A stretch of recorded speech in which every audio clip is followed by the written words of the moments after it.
சர்வத்திர கோவிந்தநாம சங்கீர்த்தனம் கோவிந்தா கோவிந்தா. திருப்பெயர் சூட்டுதல் 44வது தசகம். பிரபுவே வசுதேவரே, அந்த வசுதேவர் ஜோதிடர் கலையில் சிறந்தவரான கர்க்க முனிவர்கிட்ட சொல்கிறார். அவரை கூப்பிட்டு அவளுடைய குலகுருன்னு வச்சுக்கோங்களேன், ரகசியமாக நாமகரணம் செய்வதற்காக வீட்டுக்கே வரார். வீட்டுக்கு அவர் வந்தவுடனே அவர் உபசரிக்கிறார். அவருக்கு தேவையானதெல்லாம் கொடுத்துட்டு அவர் என்னென்ன செய்யணுங்கிறதெல்லாம் வேண்டிக்கிறார். அப்படியே இந்த கற்கர்கள் என்ன பண்ணுறார், கர்க்க முனிவர் குழந்தையாகிய உன்னை தொட்ட உன்னை கற்கருடைய மயிர்குச்செறிந்து சொல்கிறார், எதுக்குள்ள ஆசிரியர் நான் உன்னோட தமையனோடு சேர்ந்து தங்களுக்கும் நான் பெயர் வைக்கணும், கம்சனுக்கு பயந்து தான் அப்படி மறைவாக நம்ம வைக்கிறோன்னு சொல்கிறார். அவரே மனசில் நினச்சிக்கிறார், 1000 நாமம் இருக்கிற உனக்கு எப்படி சூட்டுவேன், எந்த பெயரை சூட்டுவேன் அப்படின்னு ரகசியமாக பெயர் வச்சதாக பட்டத்திரி சொல்கிறார். கிருஷி அப்படின்னா வினைகளை எல்லாம், நம்முடைய பாவங்களை எல்லாம் போகுபவன். கிருஷ்ணன் அதுலேருந்து தான் வந்தது, அதாவது நமக்கு வரக்கூடிய பாவங்களை களைபவன்கிற பொருள் தான் கிருஷ்ணன்கிற பெயர். அப்போ அவர்கிட்ட சொல்கிறார், இந்த குழந்தைக்கு ராமன் முதலிய தம்பிகள்லாம் இருக்கா, பகவானே அப்படின்னு சொல்லி, அதாவது இருக்கக்கூடிய குழந்தை பகவான் தான் அப்படின்னு சொல்லாமல் சொல்லிட்டார். என்ன சொன்னார்னா, மனிதனுடைய இயற்கைக்கு மீறி பெருமையாக பிறந்த குழந்தைன்னு சொல்லிட்டார். அப்படியே சொல்லிட்டார். அவர் சொல்கிறார், எவன் உங்களுடைய மகனாகி இந்த குழந்தைகிட்ட அன்பு செலுத்துகிறானோ அவன் அவனுக்கு துன்பம் கிடையாது. ஆனால் பகைமை யார் வச்சுருக்கானோ அவனுக்கு கண்டிப்பாக துன்பம் உண்டுன்னு நந்தகோபன்ட்டு கர்க்க முனிவர் சொல்கிறார். அப்புறம் சொல்கிறார், பல பல அசுரர்கள்லாம் கொல்ல போகிறான், உற்றார் உறவினர்கள்லாம் பரமபதம் அழிச்சுன்னு போக போகிறான், அவனுக்கு மாசற்ற புகழ் கிடைக்க போகிறது, உலகமே கேட்க போகிறது அவனுடைய பெயரையும் பேச்சையும் புகழையும். அதுக்காக அப்படியே உங்களுக்கும் பெருமை சேர்க்க போகிறான்னு சொன்ன உடனே, அதாவது ஸ்ரீஹரியாகிய மகாவிஷ்ணு தான் இந்த குழந்தைன்னு வெளிப்படையாக சொல்லாமல் சொன்னார். அதனால் உங்களுக்கு வரக்கூடிய நிறைய துன்பங்களெல்லாம் நீங்கள் கடப்பேல் நம்பி இருங்கோ இந்த குழந்தைன்னு சொல்கிறார். அவர் போனதுக்கப்புறம் நந்தகோமன் என்ன பண்ணுறான், அவனும் மற்றவாளும் ரொம்ப சந்தோஷப்படுறா, அவனை பாராட்டி சீராட்டுறா, கருணை கூர்ந்து அப்படிப்பட்ட குருவாயூரப்பா என்னுடைய நோயையும் போக்கணும்னு சொல்லிட்டு பட்டத்திரி இந்த தசகத்தை முடிக்கிறார். 45வது தசகம் தீராத விளையாட்டு பிள்ளை. நம்ம தலைப்புலேயே தெரியுது, பலராமனோட சேர்ந்து ஸ்ரீகிருஷ்ணனாகிய நீங்கள் முரண் என்ற அரக்கனை அழித்தீர்கள். நீங்களும் பலராமனும் அப்படியே ஒவ்வொரு ஸ்டேஜாக குழந்தை தவழ்ந்து வர்றதுலேருந்து சொல்லிட்டு இருக்கார் இங்கே பட்டத்திரி. என்னென்னா, அப்படி வீட்டில் தவழ்ந்து வரும்போது எல்லா இடங்கள்லேயும் சலங்கையில் அப்படியே சலங்கையோட சத்தத்தை நாதத்தை கேட்க விரும்பி மேலும் நீங்கள் குழந்தையெல்லாம் தவழ்ந்து வரும்போது காலில் அதனால சதங்கை போடுவோம், அந்த சலங்கை கேட்டு சலங்கைக்காக வேக வேகமாக ஓடி வரும். அப்படி நீங்கள் வேகமாக விரைந்து வந்தீர்களேன்னு சொல்கிறார். அதுக்கப்புறமா 2வது பாட்டில் என்ன சொல்கிறாருன்னா, அதுக்கப்புறம் முன்பற்று அப்படியே பல்லு வருது,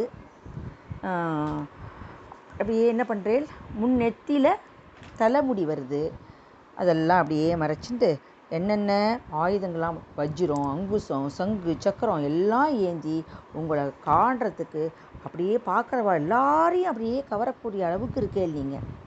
அதுக்கப்புறம் வசுதேவருடைய பையன் வாசுதேவனாகிய நீங்கள் உங்களை எல்லாரும் மக்கள் எல்லாம் பின்தொடர்றா.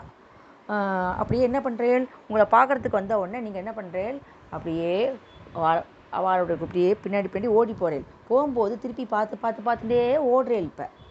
அப்போ தவழ்ந்தவர் உட்கார்றேன். அதுக்கப்புறம் என்னாச்சு, ஓட ஆரம்பிச்சிட்டேன். 4வதா நடக்கிறாருங்க. இப்போ மெதுவாக, அதாவது தத்தி நடக்கிறார். இப்போ நன்னா நடக்கிறார்.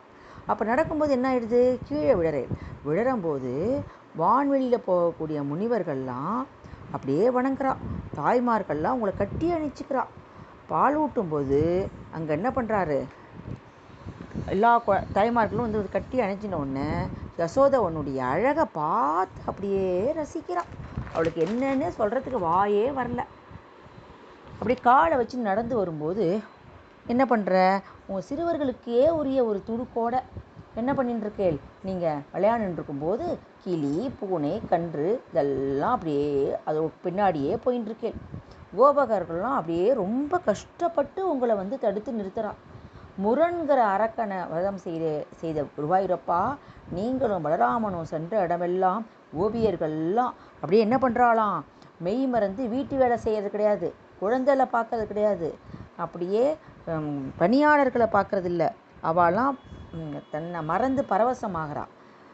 அதுக்கப்புறம் வெண்ணெய் கேட்டு மழலை மொழி பாடி வீடு வீடா போகிறேள், பாட்டு பாடி வாங்கிக்கிறேள், நடனமாடி வாங்கிக்கிறேள், அப்புறம் விளையாடி அப்படியே பால் பருகிட்டு வந்துடுறேள்.